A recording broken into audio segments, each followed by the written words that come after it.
C'est une œuvre monumentale, étonnante. Un ovni sonore posé au milieu des alignements de Carnac.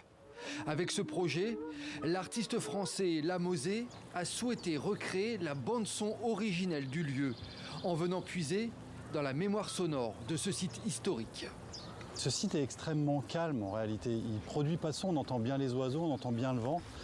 Et une des premières choses que je me suis dites en me promenant ici à Carnac, c'est que pendant des millénaires, peut-être pas des millénaires, mais pendant des centaines d'années, ce site devait être extrêmement sonore. C'est-à-dire que pour façonner toutes ces pierres, on a dû tailler et tailler encore pendant très très longtemps. J'en suis arrivé même à cette hypothèse que le nom même de Carnac pouvait figurer le bruit de la pierre frappée.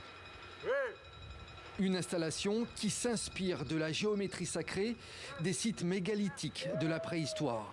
Un hommage en quelque sorte au tout premier créateur du temps néolithique. On voulait créer comme une espèce de faille spatio-temporelle qui nous permettrait de communiquer par le sonore avec nos ancêtres du néolithique. Donc on a l'impression qu'ils nous répondent un petit peu comme ça au lointain dans un écho. Et c'est ces petits moments qui viennent en réalité appuyer un petit peu cette idée initiale du projet qui est d'essayer de faire résonner les sonorités du passé du néolithique du site de Carnac.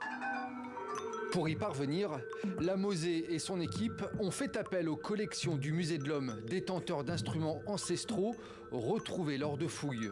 Un travail extrêmement minutieux pour reproduire les sons de l'époque. On entend des tambours, on entend les flûtes en os, évidemment les lithophones, ces instruments en pierre qui peuvent résonner un petit peu comme des vibraphones ou des xylophones, et des voix.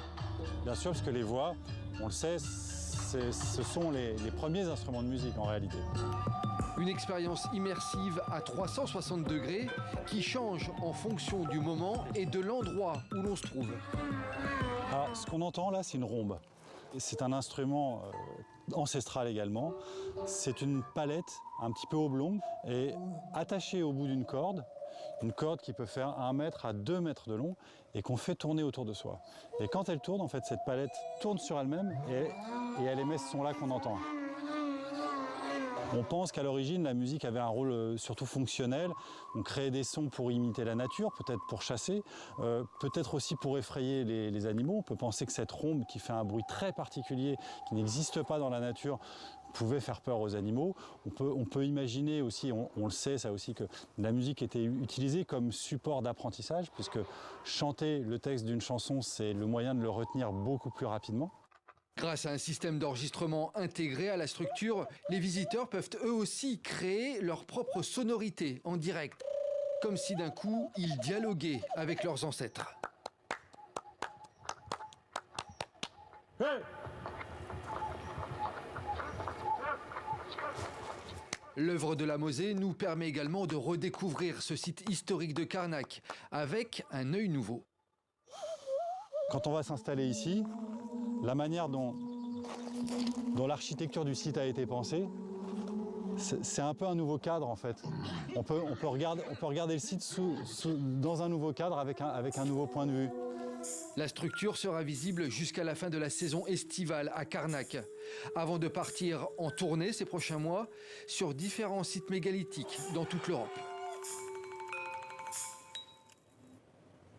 Et si vous souhaitez prolonger l'expérience, sachez que Lamosé vient de sortir l'album L'Infini Limite où l'on retrouve la bande son de ce projet original.